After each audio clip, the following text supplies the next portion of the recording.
എനിക്ക് തോന്നുന്നു ഈ ആ ഒരു തിരിച്ചു വരവ് ഒന്ന് പറയാമോ അതിലേക്ക്? അങ്ങനെ ഞാൻ പറയുകയാണ്, അദ്ദേഹത്തെ ഞാൻ 40 ദിവസം ഞാൻ അവിടെ ഇന്ത്യൻ കോൺസുലേറ്റിൽ പോയി കൗൺസിലർ കൊണ്ടുവന്നു, ജയിലിൽ സന്ദർശിപ്പിച്ചു. ഈ വ്യക്തിക്ക് വേണ്ടിയിട്ട് ഞാൻ എൻ്റെ ക്യാഷിൽ എന്നിരുന്നാലും ഈ വ്യക്തിക്ക് വേണ്ടിയിട്ട് ഞാൻ അപ്പീൽ കൊടുത്തു. 43-ാം ദിവസം 2 വർഷം ജയിൽ വിധിച്ച വ്യക്തിക്ക് 43-ാം ദിവസം പുറത്ത് ഔട്ടായി. അപ്പോൾ ഞാൻ ഈ 40 ദിവസം എൻ്റെ അറബിനെ വിളിച്ചിട്ടില്ല. അറബി ശരിക്കും മിക്ക ദിവസം വിളിക്കുമായിരുന്നു ഞാൻ അറബിനെ. എനിക്ക് ക്യാൻസൽ ചെയ്യാൻ എനിക്ക് സുഖമില്ല. പാസ്പോർട്ട് കിട്ടി, അത് വന്ന ആ മാറ്ററിലേക്ക് ഞാൻ വരികയാണ്. ഞാൻ ഇദ്ദേഹത്തിന് വേണ്ടി ഒത്തിരി നമ്മൾ മറ്റൊരാൾക്ക് വേണ്ടിയിട്ട് നമ്മൾ ഹെൽപ്പ് ചെയ്യുമ്പോൾ, മറ്റൊരാളെ ഹെൽപ്പ് ചെയ്യുമ്പോൾ നമ്മുടെ ദൈവം നമ്മളുടെ പ്രശ്നത്തിലേക്ക് ഇടപെടുമെന്നുള്ളതാണ് ഉദാഹരണമാണ്, വ്യക്തമായ ഉദാഹരണമാണ് ഞാൻ. കാരണം ഒത്തിരി പേര് എനിക്ക് വേണ്ടി പ്രാർത്ഥിക്കുക. ഒരിക്കലും എനിക്ക് 2.25 ലക്ഷം 3 ലക്ഷം രൂപ ദർഹംസ്, നാട്ടിൽ ഏകദേശം 40 ലക്ഷം രൂപ കൊടുത്തിട്ട് എനിക്ക് ഒരിക്കലും പാസ്പോർട്ട് വാങ്ങാൻ പറ്റില്ല അറബിയുടെ കയ്യിൽ. ആ സമയത്താണ് എന്നെ അറബി വിളിക്കുകയാണ്. ഇദ്ദേഹം ഔട്ടായി, ജയിലിൽ നിന്ന് ഔട്ടായി. 43-ാം ദിവസം ഞാൻ ഔട്ടാക്കി. എൻ്റെ കഴിവല്ല, ദൈവം ഇടപെട്ട് ഔട്ടാക്കി. അതിനുശേഷമാണ് എന്നെ അറബി വിളിച്ചിട്ട്, നിനക്ക് നാട്ടിൽ പോകണ്ടേ, നിനക്ക് നിൻ്റെ വൈഫിനെ കാണണ്ടേ, മക്കളെ കാണണ്ടേ. അപ്പം ഞാൻ അതിശയപ്പെട്ടു, എന്തുകൊണ്ടാണ് അവൻ എന്നെ വിളിക്കുന്നത്? ഒരിക്കലും അവൻ എന്നെ വിളിച്ചിട്ടില്ല. അവനെന്തോ പേടി പോലെ എന്നെ വിളിക്കുക, ഇങ്ങനെ എന്നോട് സംസാരിക്കുക. നീ എൻ്റെ അടുത്തേക്ക് വരുമോ? ഞാൻ പറഞ്ഞു ഞാൻ വരാം, ഞാൻ ഇന്ന് വരാം. എന്നെ അറബാബ് എന്നെ ക്യാൻസൽ ചെയ്ത് വിടും, ഞാനൊരു സുഖമില്ല. അപ്പോൾ എന്നെ ഞാൻ ഷോപ്പ് തുടങ്ങുന്നു അദ്ദേഹത്തിന് അറിയില്ലായിരുന്നു. ഓക്കെ, എൻ്റെ ഫ്രണ്ടിനെ വിളിച്ചുകൊണ്ട് ഞാൻ അന്ന് ഈവനിങ് തന്നെ ഞാൻ അവിടെ അറബയുടെ അടുത്ത് ചെയ്യുന്നു. അപ്പോൾ അവൻ പറയുകയാണ്, നിനക്ക് നാട്ടിൽ പോകണ്ടേ, നിൻ്റെ പാസ്പോർട്ട് വേണമെന്ന് പറയാം. ഞാൻ ശരിക്കും വണ്ടർ അടിച്ചു തന്നു. കാരണം എന്തുകൊണ്ടാവും അങ്ങനെ പറയുന്നത്? അപ്പോൾ അവൻ പറയുകയാണ്, നീ ഇന്ന് മിസ്കിനാണെന്ന് എനിക്ക് മനസ്സിലായി. എന്ന് വെച്ചാൽ മിസ്കിൻ എന്ന് വെച്ചാൽ നീ പാവപ്പെട്ടവനാണ്. അത് മാത്രമല്ല, നീ തെറ്റൊന്നും ചെയ്തതല്ല, എനിക്ക് വൈകിയാണ് ഞാൻ മനസ്സിലാക്കിയത്. തെറ്റെല്ലാം ചെയ്ത് മുൻ ഓണറാണ് എല്ലാം ചെയ്തത്. നീ ഇന്നസെൻ്റാണ്. അതുമാത്രമല്ല, നീ എന്നെ ശപിക്കരുതെന്ന് പറയുകയാണ്. അപ്പോൾ ഞാൻ എന്താണ് ഈ അറബികൾ ഇങ്ങനെ പറയാൻ കാരണം? അവൻ പറയുകയാണ്, എൻ്റെ മകൻ ആക്സിഡൻ്റായി, മകൻ്റെ കാല് മുറിച്ചോളം UK-ലാണ് ട്രീറ്റ്മെൻറ്റിലാണ്. അപ്പോൾ ആരോ പറഞ്ഞു, ഇവനോട് പറഞ്ഞു, ഞാൻ ഇങ്ങനെ പള്ളിയായിട്ട് അടുത്ത് പ്രവർത്തിക്കുന്ന വ്യക്തിയാണ്, പഠിച്ചവൻ ശരിക്കും മുസ്ലിംസ്, പഠിച്ചവൻ്റെ അടുത്തേക്ക് ആ പ്രാർത്ഥന കേട്ടിട്ടുണ്ട്, നീ അവനെ ക്യാൻസൽ ചെയ്ത് വിടും, അല്ലെങ്കിൽ നീ നാശത്തിലേക്ക് പോകുമെന്ന് പറഞ്ഞു. പിന്നെ ഭയങ്കര പേടിയാണ്. അങ്ങനെ അവൻ പറഞ്ഞു, നീ 10 പൈസ തരണ്ട, നിൻ്റെ ഫൈൻ 6000 ദിർഹംസ് നിനക്ക് അടയ്ക്കാൻ പറ്റുമെന്ന് ചോദിക്കുക. അപ്പം എനിക്ക് 6000 ദിർഹംസ് ഞാൻ അടയ്ക്കാൻ തയ്യാറാണ്.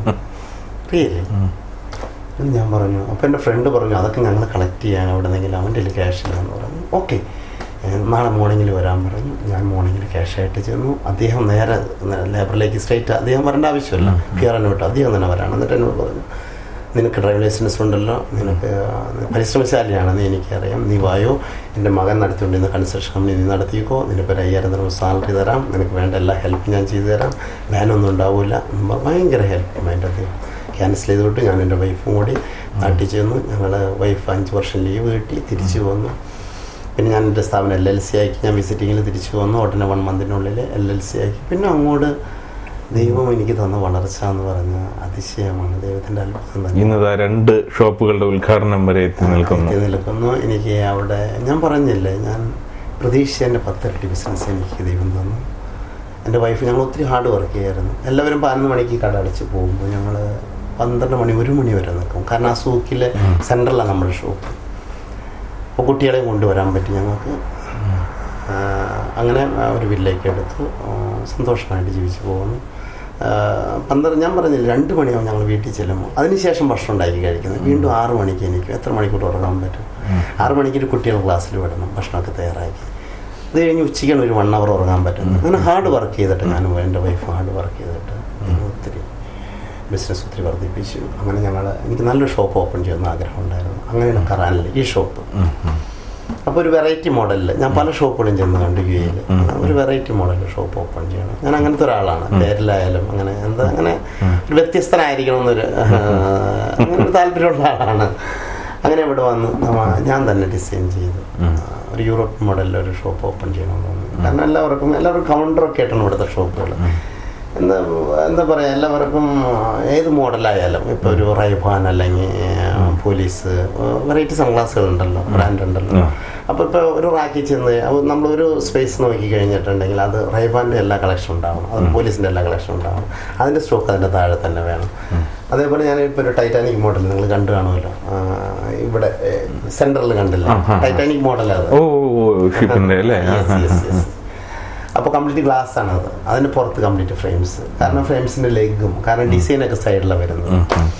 അപ്പോൾ അതെല്ലാം കാണാനായിട്ട് അറബ്സിന് ഭയങ്കര ഇൻട്രസ്റ്റ്. അത് ഒരു വെറൈറ്റി മോഡലൊക്കെ പൈസയായി എനിക്ക്. എന്നിരുന്നാലും എല്ലാം ദൈവാനുഗ്രഹം നന്നായിട്ട് നല്ലൊരു ഇനാഗ്രേഷൻ നടത്താൻ പറ്റി. ഇപ്പോൾ ഒരു വർഷമായി ഞാൻ പ്രതീക്ഷയിലൊക്കെ ഒത്തിരി ഉയരങ്ങളിലേക്ക് എത്തുന്നു. എന്തായിരുന്നാലും ഒരു അരമണിക്കൂർ കൊണ്ട് വേണമെങ്കിൽ നമുക്ക് ബിസിനസ്സിനെ കുറിച്ച് ഒരുപാട് സംസാരിക്കാമായിരുന്നു. പക്ഷെ ആ ഒരു സംസാരം പോലും മാറ്റിവെച്ചിട്ട് ഇന്നത്തെ സമൂഹത്തിൽ ദൈവമുണ്ടോ ഇല്ലയോ എന്നൊക്കെ ചോദിക്കുന്നവർക്ക് തന്നെ ഒരു മറുപടിയായി അദ്ദേഹത്തിന്റെ അനുഭവങ്ങൾ വളരെ പച്ചയായി പറഞ്ഞു. അതായത് ദൈവത്തിൽ വിശ്വസിക്കുന്നവനെന്നും ഉയർച്ചയുണ്ടാകും എന്നുള്ള ഒരു മെസ്സേജാണ് അദ്ദേഹം ഈ പ്രോഗ്രാമിലൂടെ പറഞ്ഞത്. കാരണം അദ്ദേഹത്തിന്റെ ബിസിനസ്സിനെ കുറിച്ചോ ഒന്നും അല്ല അദ്ദേഹം കൂടുതൽ സംസാരിച്ചത് മുഴുവൻ ദൈവത്തിന്റെ മഹത്വത്തെക്കുറിച്ച്. എന്തായിരുന്നാലും അത് കേട്ടിരിക്കാൻ എനിക്കൊരു ഭാഗ്യമുണ്ടായി. ഞാനും പറയുന്നു, തീർച്ചയായും ദൈവത്തിൽ വിശ്വസിക്കൂ. ഏത് വിശ്വാസത്തിലായിരുന്നാലും ദൈവത്തിനോട് അപേക്ഷിച്ചാൽ ഉയരങ്ങളിൽ തീർച്ചയായും എത്തുക തന്നെ ചെയ്യും. അതിനുദാഹരണമാണ് തോമസ് ചാക്കോ.